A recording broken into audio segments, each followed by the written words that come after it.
Mga kapuso, atong hisgutan karon ang mga home remedies, ang mga gituohang tambal nga makita lang sa balay. Epektibo ba kini o dunay risgo hinuon sa panglawas sa pasyente? Pinaagi sa usa ka award-winning physician ug health advocate nga si Dr. Richard Mata. Dr. Mata, maayong buntag ug dayon sa At Home with GMA Regional TV. Kamusta ka, Doc? Ay, good morning. Good morning kayo sa tanang sa tanang nagtanaw, naminaw. Good morning sa tanan Jill. Good morning. Doc, unsa ba ang makonsider nga mga common o seasonal nga mga sakit sa tao? Actually, ang mga seasonal nga sakit, mahug magini siya under sa mga allergies, no? Kay kani manggong mga pollens nagikan sa mga bulak, mga flowers ba, manglupad mangguna pagka nang hangin gani ang panahon, daghan na siya sa hangin. So, mapansin nato ang mga taong allergihon, manggawas ilang kapingot sa ilong, magluha ilang mata, uban mag-rashes ang naong o mag-sore eyes kay combine man na siya kay ang kanang pollen moadto sa mata maka cause of irritation pag kut nila silang mata mag-sore eyes sila. So kadaghanan mao na ang the cycle kay nang murag nakabase sa season. Aside from ana naputay kitawag nga mga sipon-sipon. Although actually kung wala lang ta ning COVID uso magining mga flu virus kana magtinakdanay ang mga tao kay lalo na kunang ting-ulan. Magtapok manggod ta, di man kay ta manggawas, magtapok ta. So kung naisa gisipon, pwede po ang isa matakdan. Doc, karong dunay health crisis kahit simpleng ubo lang, makonsider na nga nagamanifest ka og symptoms sa COVID. Pero naagyapoy uban nga aron maagapan ang paggahi sa ubo, dunay mga home remedies. Sama na lamang sa pag-inom og gipabukalang dahon sa lagundi. Unya, manghaplas na yun, Doc, kay nagtuong panuhot ra. Effective ba ni siya, Doc, nga pamaagi?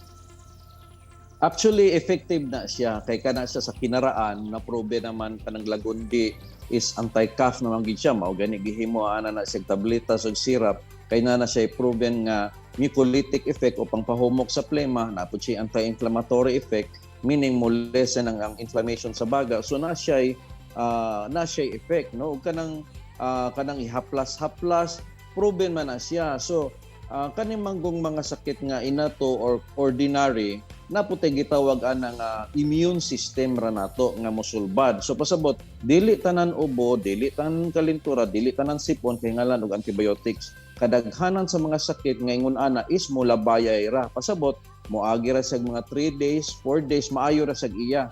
So kanang mga inato like kanang mga lagundi or unsa pang mga herbal ang atong ginahatag makatabang siya kay makaarang-arang og pamati. Doc, aside ana, I will be mentioning uban pa nga masakit, Doc, ug sagad nga mga home remedies if it's effective or if it's risky sa mga patient.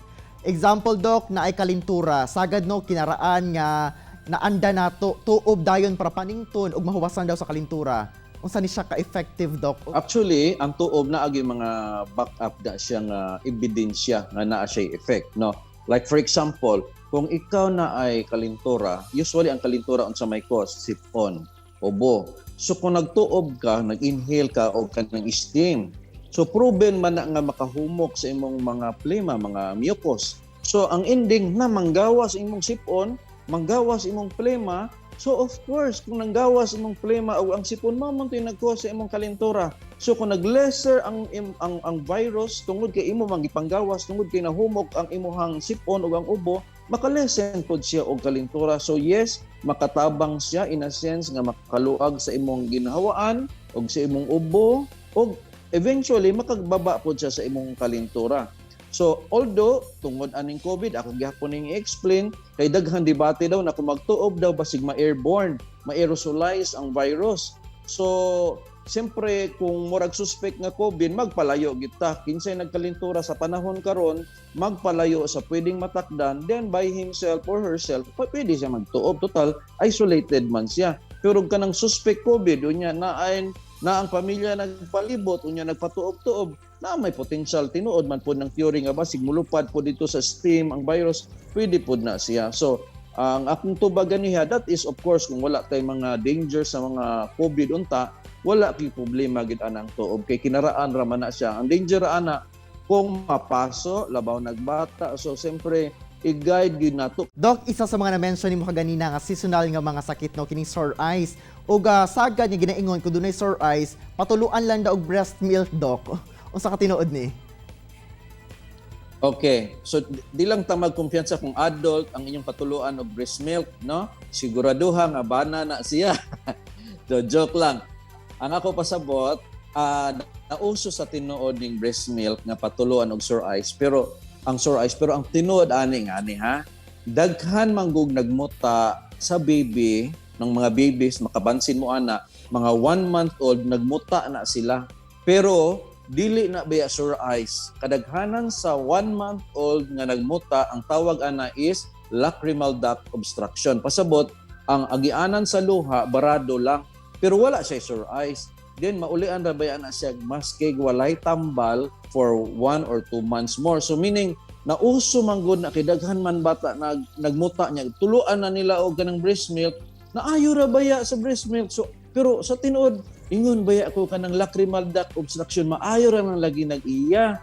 Pero kay abi nila ang nakaayo ang breast milk, so ilang giuso nga ang breast milk daw makaayo og sore eyes. Karon ngano nako nagiingon kay gibutang nila ang breast milk sa tinuod nga sore eyes. Ang tinuod nga sore eyes na may bakterya na. Nya tagaan niya mag sustansya nabuhi na noon perting lipaya sa bakterya kini mong culture namon ang mata hinuon. So pasabot dili na to tagaag sustansya ang kagaw nga naas mata.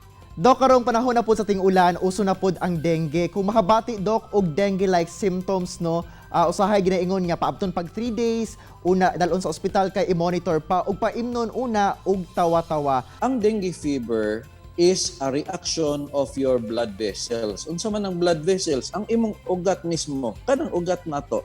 Imagine nato kung nagdengue ang isa ka tawo, tanan ugat niya from head to toe nangaboslot, no? Nangaboslot. Mura ba gitusok-tusok og dagom. Sa English ang tawag nga na plasma leakage. Pasabot nag-leaking ang imong ugat. Mura ba kanang nimahal imong tubig sa bayad sa water district kay nagtubod ay ang tubo ninyo. Pasabot nagtubod ang ugat. In the long run, ma-dehydrate ang pasyente. Kung wala na fluids ang blood vessel, mawala ang blood pressure. Kung may blood pressure, mga samad na ang tinae magdugo-dugo, hantod mawa ang BP, hantod patay.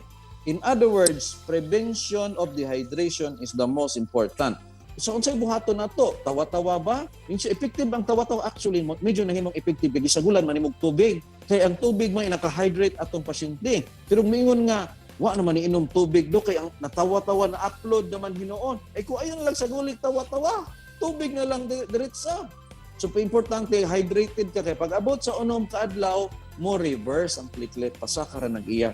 Mao-abi nila ang tawa-tawa, ang durian, ang papaya ang nakasaka. Dili, oy, nakaining ra to, kay pasaka naman niya, hydrated man to, kay gidextrose man. So, ila, gingingon nga, kung wa pa na mo, gitagaan ni papaya, wag yun napasaka sa doktor. Dili, oy, kung wala pa to na hydrate, wa to kasaka ang platelet, kay papatay naman nag-ikaunom mga adlaw. So, pero palaihi, makikustahan na ko. Tanan pasyente masakag, anam-anam pod by day 6. Alright, daghan king salamat Dr. Richard Mata sa imong oras ug higayon nga gihatag sa At Home with GMA Regional TV. Ug syempre sa ato ang very informative nga online consultation sa imo, Doc. Thank you so much. God bless sa inyong tanan.